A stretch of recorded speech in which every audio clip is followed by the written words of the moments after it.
Hello everybody and welcome to my channel. This is Leon Nomad and I am back today to tell you about my afternoon yesterday. As I told you yesterday, I don't know if you watched the video, finally Singapore opened up.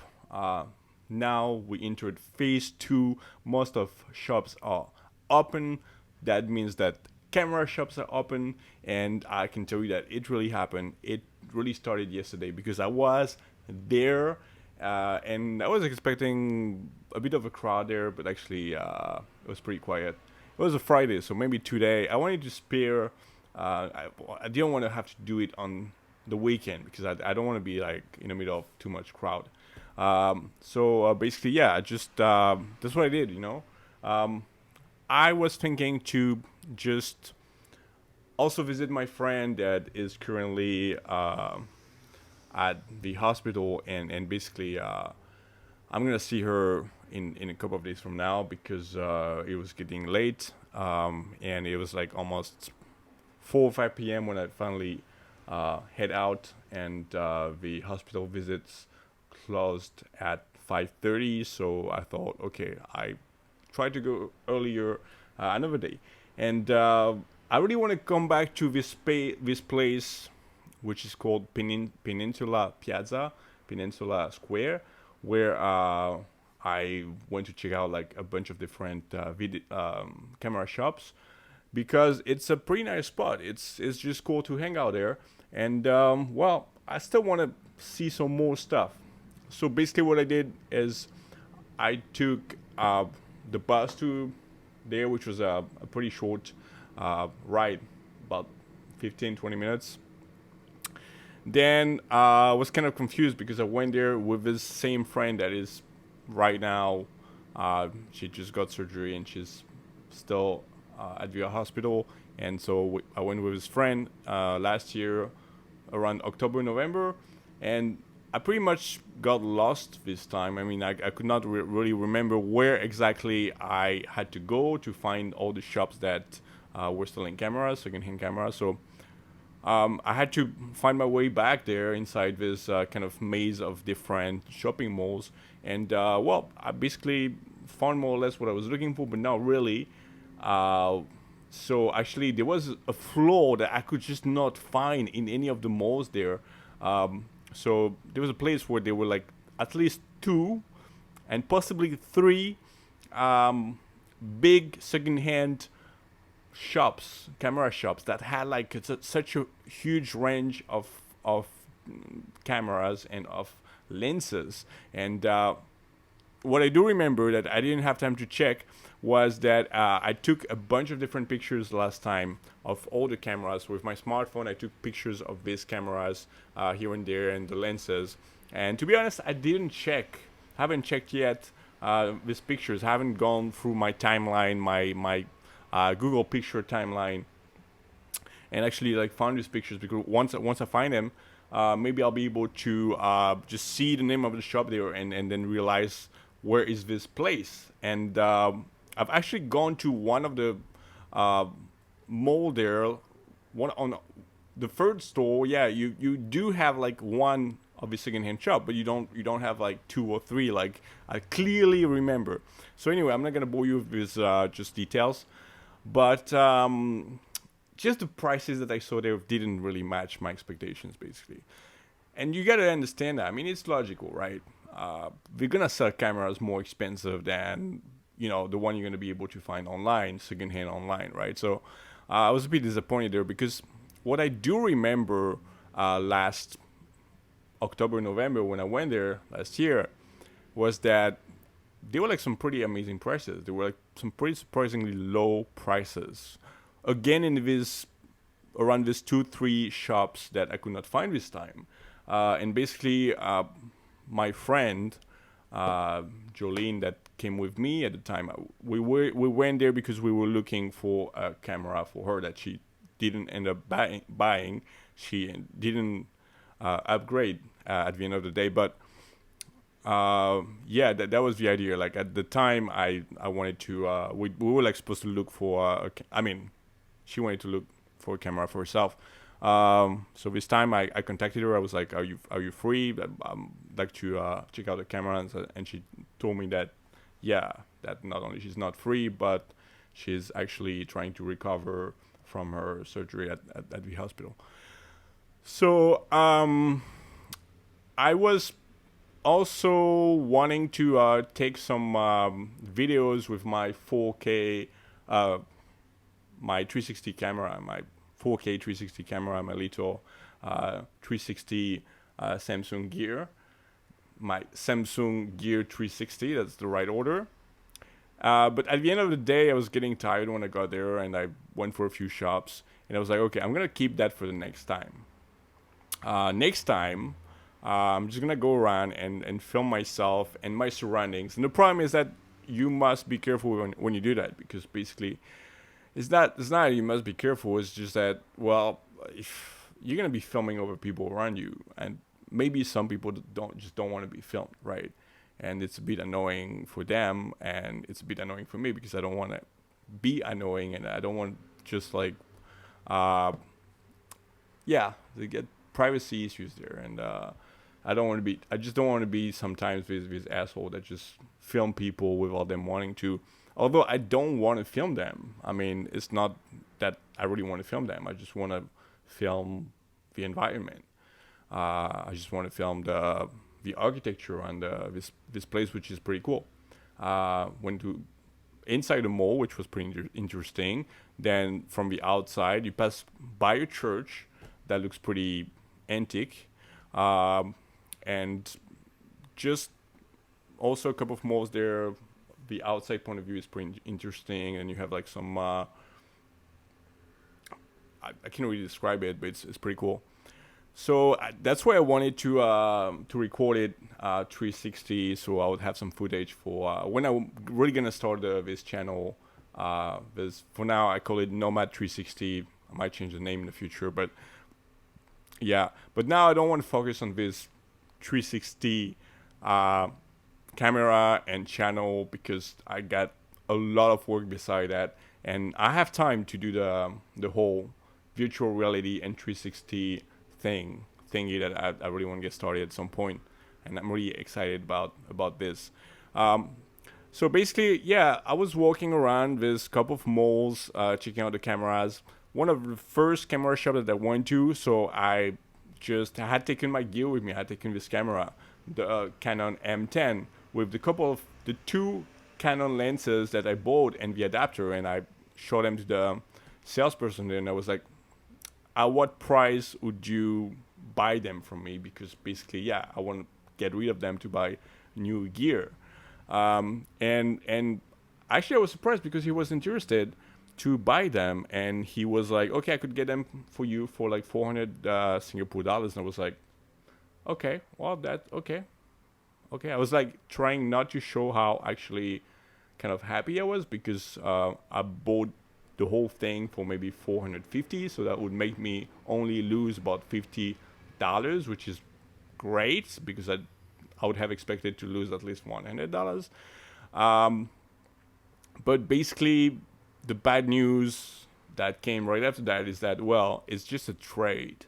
Basically, you have to buy something there, which will be like at the equal price, or probably more expensive, so that they can just deduct the money, and basically, yeah, when I told them that the camera I was really interested to buy was the Sony ZV1, which nobody seemed to have heard of. Basically, like, they don't really know this camera. The salesperson in most shops, they haven't really heard of this camera. Apparently, really, it's for vloggers, so nobody really cares when it comes to all these shops that really have some proper camera gears. But what I'm realizing after watching a lot of videos about this camera is that it's not specifically a vlogging camera. It's more of all-around type of camera, because it's not so much about vlogging, because you're not gonna have a lot of field of view.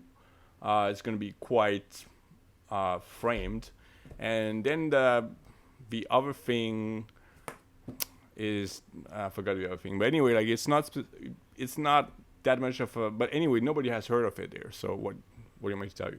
And so this shop had not this camera that just came out this last 2-3 weeks, right?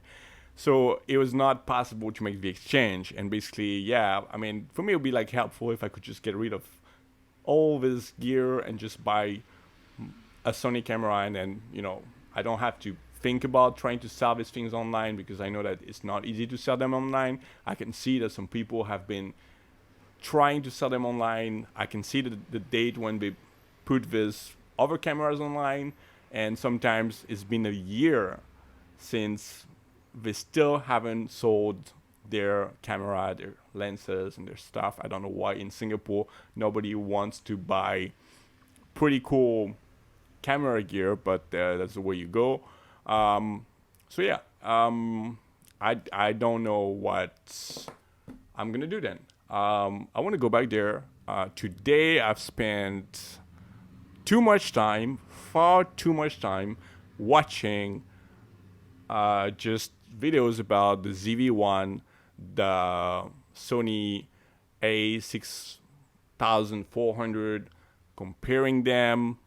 A couple of videos about the LX10 from Panasonic, which is 3 years old, which is a pretty good camera, and I can find online secondhand at 400, 450, 400 now, but like 430 to 500 Singapore dollars, which is a very good camera, but it doesn't have microphone input, and it's just not as good as the ZV1, which is really, really good, but it's a small camera. It's a compact camera. It's 1-inch sensor camera, so it's not really great when it comes to if you want to have a creamy background, a very shallow depth of field. It's gonna miss on this part, and that's really the part which I like. So that's why I'm like, not that. And then it's not very versatile, because you cannot interchange the lenses. You only have a zoom, which is 24 to 70 millimeter, a 3x zoom, and that's all you get. But on the other hand, it's a great camera when it comes to a bunch of different things. I mean, it has a great autofocus. It just has a great color. It has great colors. Sony has improved its colors, which used to be like not as vivid as the Canon cameras, but now they look pretty great. And yeah, I've seen some comparison of like much better cameras. I mean, supposedly much better and much more expensive cameras, which are either full frame or APS-C cameras like the A6400 or other cameras of the same kind. And basically, yeah, I mean, the ZV1 is doing a great job. But on the other hand, yeah, it's just a small compact camera. It doesn't look very professional, and it doesn't really matter. Wouldn't matter. Really depends on what you're gonna do with it. If you just want to go around the city, when I'm gonna start to travel again, it's gonna be very useful if I have such a camera, because yeah, it's gonna be much easier to just carry it around and also just take it out of my pocket and start filming the environment around me, or just filming myself and the environment behind me, because yeah, it's not going to be as obvious as if I have a bigger camera. But on the other hand, sometimes you have to use a selfie stick and put it far from your body if you want to have a larger field of view, and that looks kind of weird. And I've seen a couple of vloggers that were doing that, and they were saying, one of them was saying in the vlog that, yeah, that people are kind of like staring at me because I have this selfie stick. You know, this pretty small camera, but then you have a selfie stick, and so it looks pretty weird when you do that. It's just like, what is this guy doing again? Yeah. Well, there's a bunch of other factors that I have to consider, and really at the end of the day, well, it might just be between the A6400, which has a APS-C APS-C sensor, which is pretty big, and which is only 2.5 times or 2.3 times smaller than the full frame. So when it comes to light, when it comes to just how much it's gonna be able to sustain to be pretty good in low lights, then that's gonna be great. When it comes to just how much creamy background you're gonna have, it's gonna be pretty good. Pretty close to a full frame, but it's not very it doesn't have like stabilization, so it's gonna be pretty shaky when you just take it around. You have to find ways to make it really smooth when you move it around, because that's a big problem when you film.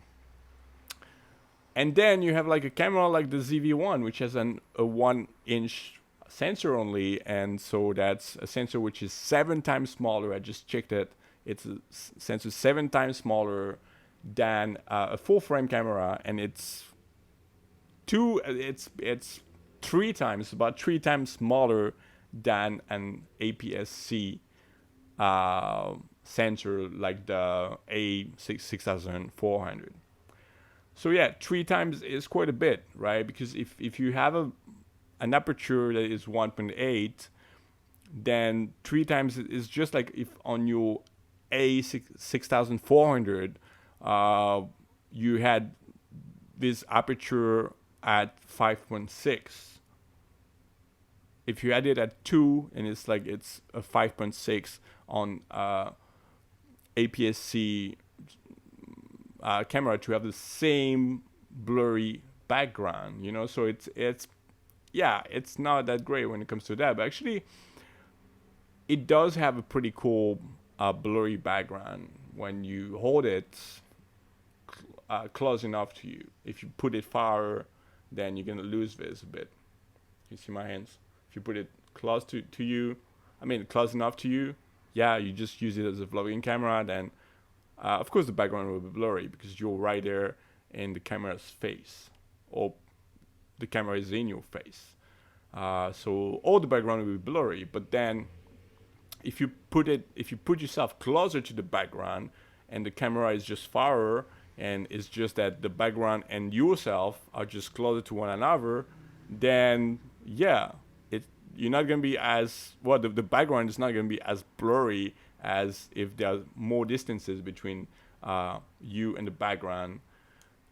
You know, as if you don't really know about this tiny bit technical stuff, which are not, if you want to know about cameras, then here we go, you know. Here's the not so good explanation. All right, how long it's been already? It's been a while. It's been 18 minutes. Oh my god. Okay, I'm gonna keep talking about this stuff, and nobody which isn't into camera will have watched until now for sure.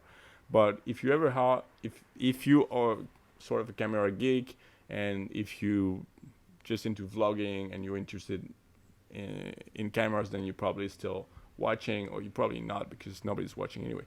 But thanks guys for watching, and see you in the next one. I tried to make it shorter in French. Now I'm gonna switch to do my French vlog.